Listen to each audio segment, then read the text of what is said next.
Hey guys, I'm Dimension Jump and today I'll be doing my top 5 favourite features in video games. Now, when it comes to video games, I think a lot of games bring a lot of interesting features, whether that's the combat, something to do with the story, or something in between. And yeah, this video has just been going over me talking about some of my favorite features that you can do in the games or that can be seen within the games, whether that's just the environment or if it's related to the story or not. So stuff like that. So yeah. So for number 5 are the different costume areas in Super Mario Odyssey. Now with this, I do like how the different costumes are used within Odyssey, because it's one of those things where you can just mix and match the different costumes, or just having one particular costume on. So you've got like the space outfit or the astronaut outfit. You've got the original, or not the original, the well, yeah, you can kind of see the original outfit, and even the Super Mario 64 outfit. And with some of these costumes, you can access different areas within each of the kingdoms. So I think a good example, or two good examples, is in the Metro Kingdom and in the Mushroom Kingdom. So if you go to the Metro Kingdom and have the Builder Mario outfit on, you can find a guy with a similar helmet on, and you can access that area. And if you're wearing the Mario 64 outfit in the Mushroom Kingdom, you can go to the courtyard that was seen in Mario 64, and you can open the different chests. And I think they're in the same order as they were in Mario 64, and that's really cool. And I think it's things like this that makes the game more alive and much more cooler and stuff like that. And it's cool to try and find these different areas and just collect the moons in them as well. So yeah, for number 4, it's the day and night cycle in Pokemon Sun and Moon. Now, with a lot of Pokemon games, they all have the day and night cycle. And I know that this sort of feature isn't new to video games, but what makes the day and night cycle interesting in Sun and Moon is that depending on which version you have, it will be completely different in terms of the time of day in the game. So depending on which version you play. So if you're playing through Sun, it'll be it'll be daytime, and if you're playing through Moon, it'll be nighttime, and then it'll go into daytime if you're in nighttime. It's kind of confusing. It's kind of like it will be in Sun. It's the same sort of thing as in other Pokemon games when it comes to the day and night cycle. And with Moon, it's kind of the opposite, but it works in a similar way. So I think they're both 12 hours apart, roughly. And that's so cool. And you don't really get to see that in video games, or video games that do a similar sort of release when it comes to games like Sun and Moon, where games like that have a 12-hour in-game difference. And that's so cool. And you can also get like different Pokemon in the game as well. Well, some of the same Pokemon, but like in terms of how you get them. A good example is Lycanroc. So if you're playing in Sun, you can get the day version of Lycanroc, but if you're playing Moon, you can get the nighttime version of Lycanroc.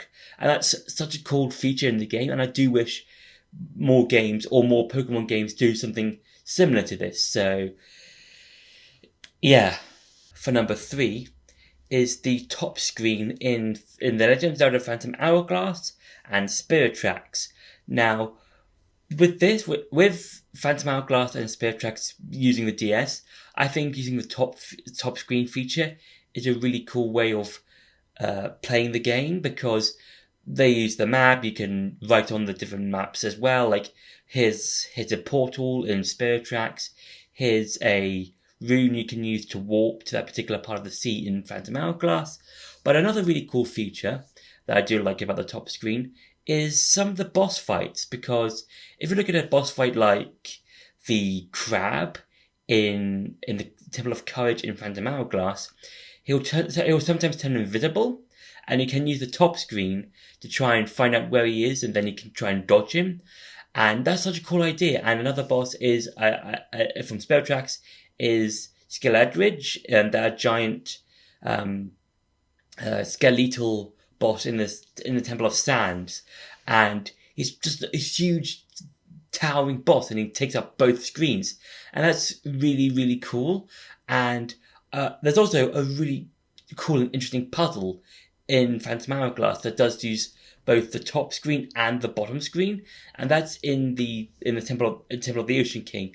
Now, the Temple of the Ocean King as a whole isn't that fun of a dungeon, but it does have the coolest, or one of the coolest puzzles in the game, if not in the entire Zelda series, because if you want to get access to the Temple of Courage, you have to get the key that leads to the dungeon. It's basically a key before you do the main dungeon, and it's on this, and the way to get it is on this big stone tablet.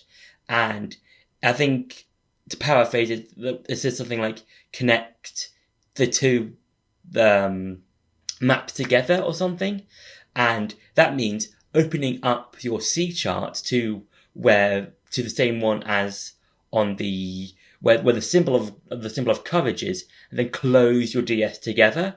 And that's such a cool way of using the top screen as well as the bottom screen, and it just adds more playability, or adds more in unique and interesting ways of doing a game and doing a puzzle and stuff like that. So yeah, for number 2 is the Baton Pass from Persona 5 and Persona 5 Royal, and I guess you can kind of say as well Persona 3 Reload.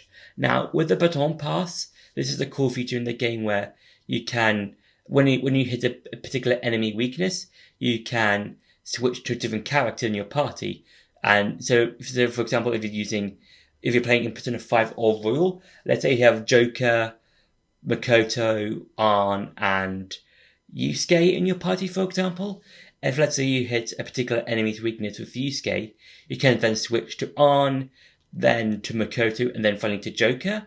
And what makes this feature really, really cool is that the longer you do a Baton Pass, the not only the move, or your particular move, will go longer, but also the attack of each character will be raised by, I think, by a bit.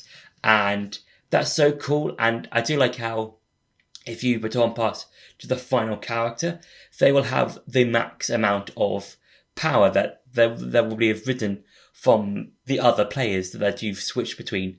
And yeah, I think it's a really cool feature, and I do like how it was brought into Persona 3 Reload. And yeah, it's just one of those features that's really cool, and it's just a nice way of playing the game. And yeah, it's such a cool way of just doing tactics. So let's say an enemy is weak to fire, wind, ice, and curse, let's say.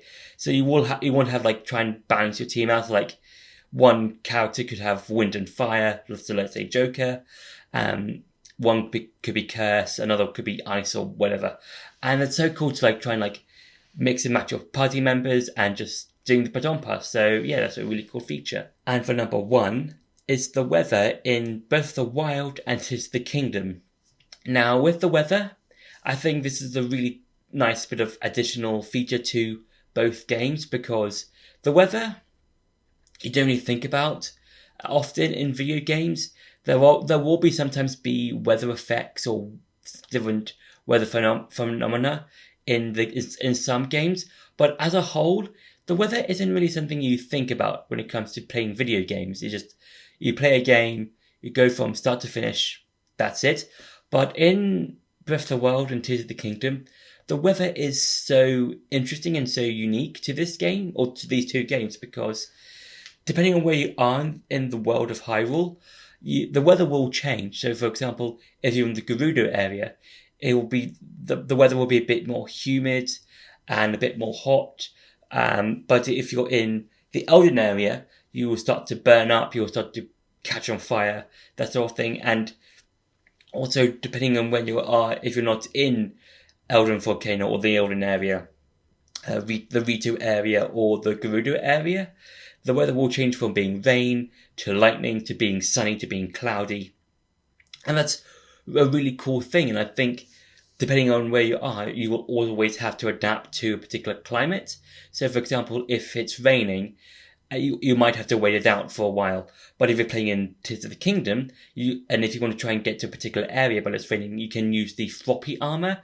I think up to level 2, which will make it non-stick, so like or stickable to walls when it's you're climbing and it's raining. And that's such a cool way of playing the games, and it's such a cool way of just doing particular things. And I think another good example is with a Stalnox fight near the ancient lab, or near Robbie's lab, where it's constantly just doing lightning, and you can use the not the thunder armor, the rubber armor, to your advantage to not only have it be upgraded to level 2, so that means you'll be immune to lightning attacks. You can use lightning to your advantage to deal damage to the Stalnox. So yeah, I think the weather, even though sometimes it's annoying, it can be really, really cool, and it can be used to advantage. So yeah, so that's been my top 5 favorite features in video games. I hope you enjoyed this video. Don't forget to like, share, and subscribe, and I'll see you in the next video.